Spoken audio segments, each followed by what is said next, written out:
Hey, and welcome back to another episode of Here to Record Show and Tell. And today we're going to take a look at all the cameras that we use for live production and for what we're going to call storytelling.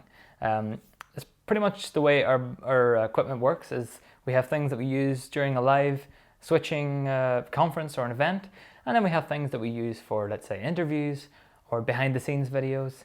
And I'm going to show you first of all what we use for live events. Now, something to notice about this kind of gear on the table is that we've streamlined things pretty heavily so that everything is small, compact, but still shoots to SD card, it's good quality, and stuff like that. So keep it in mind, we may not use the largest cameras or the most fancy equipment, but we have really optimized for being able to carry things around Europe and carry things on planes, bring things on trains in backpacks. So it's definitely something to keep in mind. As much as we'd love to spend more money and get bigger cameras, it's just something that we can't really afford to do in terms of logistics, in terms of bringing the cameras from where we live to where the conference is at. So just keep that in mind as we go through. So first of all, I'm going to take you through the first main camera that we use, and this is the Canon XA10. Now this is quite a small, compact camera. You can have a look online for reviews on the camera itself, but the reason we love this, it's our sort of main A camera when it comes to conferences and events. Our main love of this is, like I said, it's nice and small, it's compact, it's got good audio interface on the top, so you can plug in 2 XLRs or 2 microphones like this one here on my lapel. The Rode film kit or whatever it's called, filmmaker's kit, that's what it's called. You can plug in 2 of those at a conference or event and it works really nicely. Like I said before, it records to SD card. You just put 2 SD cards in here and you can record to those. On the downsides of this camera, we find that the 10 times optical zoom is just a little bit less than what we'd prefer. We know that there's other options out there, but this is the one we picked up. But whenever it comes to actual conferences, often we're just a little bit too far back or over to the side, and 10 times optical zoom is just not quite enough for us. Other things that we don't maybe love about this camera is these little small audio controls on the side. You can probably just about see them there, but they can be quite fiddly to mess with during a live show. So those are some things that perhaps this camera isn't the best thing that we could have gotten. And since then, there's been other updated models come out, which are probably a lot more what we want. But this is a great A camera. Other than that 10 times zoom, if it was 20 times zoom, we wouldn't even think about changing this camera. But that 10 times optical zoom is just a little bit shy of what we'd want. 15 or 20 would be more than enough. So that's just really the one downside of that camera. Moving on to our sort of B camera or wide camera, what we use here. This is the Canon HF-G25, and it's a very similar body to the XA10, as you can see here. I believe it's just like a step down. It'd be more of like a consumer or maybe top of the line consumer camcorder, but it's got a similar form factor, uses the same batteries, which is nice, same nice little screen. What we love about it is that it has the same sort of color profile and look as the XA10, so we can match these two as a wide and as a close camera. So that's a really good reason to have 2 of the same, at least from the same manufacturer. We tend not to do much color correction.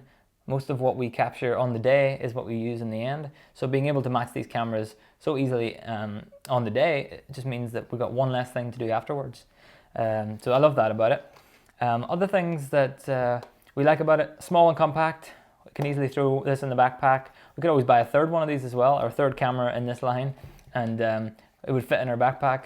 This is about the size that we want for a camera, so much bigger than this, it starts to become a slight bit of an issue in terms of trying to get everything in our backpack. In terms of the negative on the HF-G25, which is a mouthful to say, we don't love that it's not great for low light situations. So some conferences that we go to, the stage lighting can be a little bit dramatic, dark shadows on one side and bright hotspots in the middle. So this camera, it doesn't really pick up those high dynamic ranges, if you want to say that, very well. It's pretty much, it's good for like a nice wash on the stage.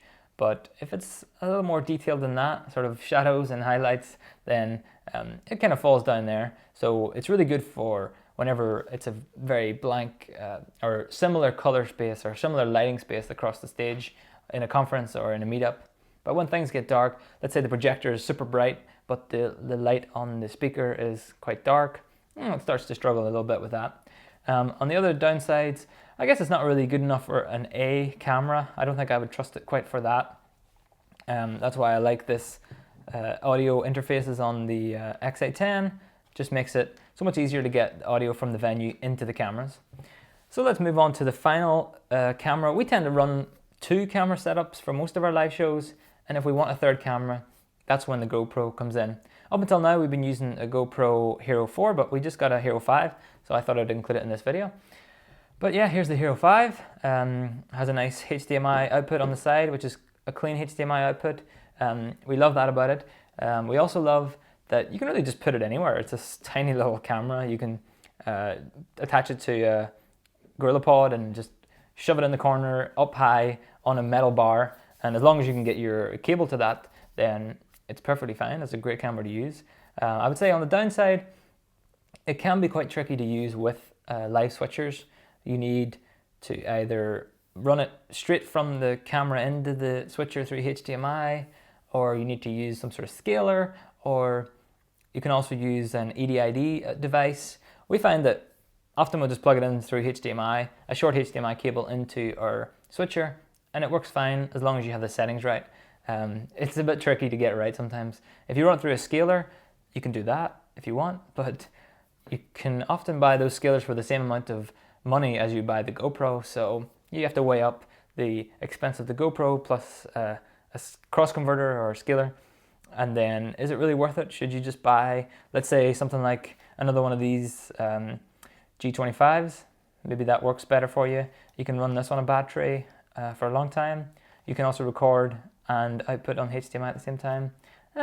We like it, the GoPro, for other reasons that I'll come to later in the storytelling part. So I've just included it in here. And I would also say on the downside of it is that it's hard to get the exposure right on it. It does have some Pro Tune options within the professional settings or whatever they're called, but it's difficult to get it right. And to match the white balance with the other cameras, it can be quite tricky. So I think we only really use that whenever we really want to have a third camera in there. Otherwise, we stick with the 2 camera setup. So that's kind of the look at the live production gear that we use in terms of cameras.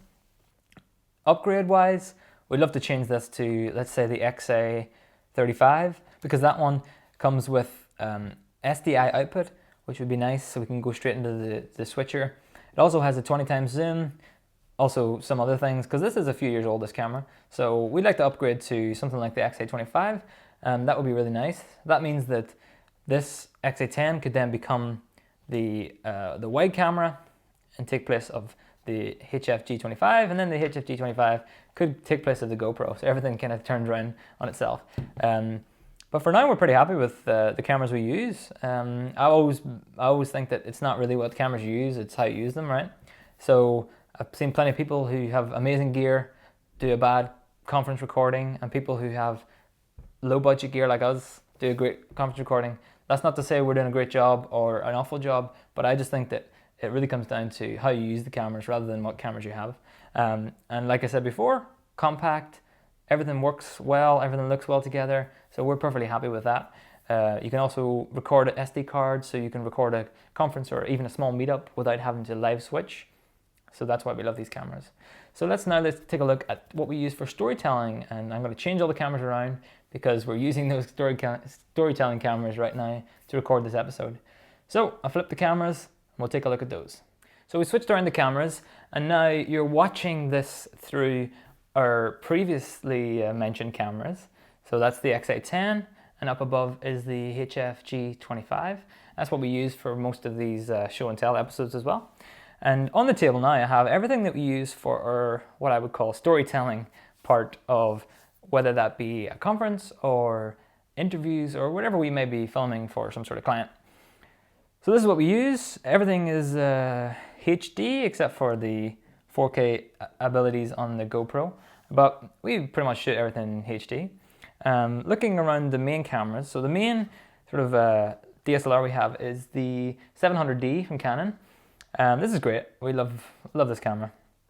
It's an excellent quality camera. Shoots the SD card as well. Have a couple of lens options here on the table, 18 to 135 and 35 as well.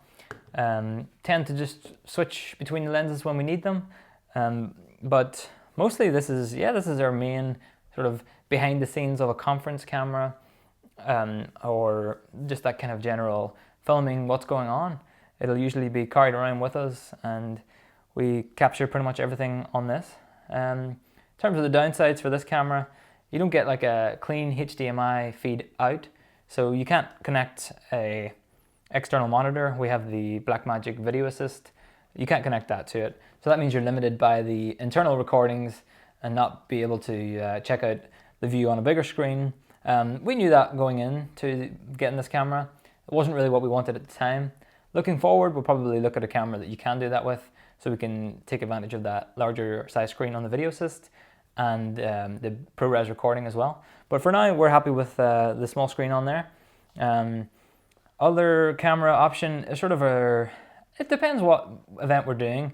We use this Sony RX100 Mark III. This is a couple of years old now, this camera, but we have used it as a main behind the scenes camera on some events. I really love that camera. I think it's great. You can charge it via USB really easily while you're busy doing something else, and you can grab it. You can get nice time-lapse shots. It's good for all sorts of coverage of events. Like I said, we have used it before to record the after film, or whatever you want to call it, but the highlights from a conference. So it's really good. It's a really good camera. I really like it. The newer ones shoot 4K. The Mark III or Mark IV and Mark V, but I'm happy with the Mark III. Like I said before, I only really use 1080p, so really happy with the quality of that. And then the GoPro is here again. We use this as well for the storytelling portion of the work we do, because it's perfect for time lapses, and it's perfect just to shove it in the corner somewhere, press go on a time lapse or press record. People don't really notice it's there, and it just they rush past it, and it gets some great shots. So we use that all the time for those sorts of things. Another plus for the GoPro is that, like I said before, you can use it for live and you can use it for behind the scenes. So that's one camera you have to carry with you, and it does both things. These other cameras, you can't really rely on them to do live stuff. There's no clean HDMI feed out of this one, and I believe there is one out of this one, but there's no audio or something like that. But basically, the GoPro is kind of like a 2-in-1 camera for us, which is nice. Obviously, you can't do both at the same time, but I can bring it and I can decide when I'm at the venue, okay, I need a third camera, I'll put the GoPro up. Or I don't need that third camera in the live production, but I'll use it for time lapses. So these three cameras I find are a good mix. Looking to the future, I would love to upgrade the main camera to something like the Sony A7S or the A6500 maybe, for that nice clean HDMI feed out, 4K recording. And if I coupled that with the 4K of the GoPro, and I could get a nice workflow in 4K for the behind the scenes of the conference video. We'll always stick, well not always, but for now we'll stick with 1080p for our cameras like this one, which does the live production, because our switchers 1080p, our recorders, we think that we only really stream usually in 720p, so, and we record in 1080p, so we're not really looking at 4K for quite a long while, until maybe the prices come down, or until people can actually start streaming 4K and even watching 4K online. So for now, these cameras are perfect for that kind of stuff. We really like the mixture that we have here, something a little bit bigger that captures good photos if we need to take it, something that's small and portable. People don't really realize that you're recording that much. They just think that you're maybe taking the odd photo. It's not over the top or intrusive. I love the stabilized mechanisms that people use, but they're just very noticeable. People get very cautious whenever they see a big stabilized camera coming at them. Something like this on a small tripod just works really nicely, and you can stay discreet, not secretly film people. I wouldn't condone that, but you can at least stay discreet and people don't get nervous when they're drinking their coffee and you've got a camera in their face. Something small like this, people don't really tend to notice. So hopefully you found that useful. we're always going to be upgrading, buying new gear, so we'll be sure to mention on future videos if we get some new camera gear. But for now, we're pretty happy with all the stuff we use. We are going to look into maybe upgrading the main cameras of the live production someday, maybe the main camera of the behind the scenes stuff. But like I say, for now, I think everything just works. Like the live stuff, it's all about how you use it and not what you have. You can get new lenses for your DSLR, it gives you a different look. There's plenty of routes to explore before finally just giving up and going for a new camera and finding new routes that way. So that was it. That's all the cameras we use. Hopefully you found some of this useful, and if you do have any questions about any of the cameras, or you're thinking about buying a GoPro for live production and you're not sure what to do, or you're thinking about buying XA10 or one of the Canon DSLRs, just give us a shout in the comments below. Don't forget to subscribe for future videos. We post about one a week. And thank you for watching this episode of Here to Record Show and Tell. See ya.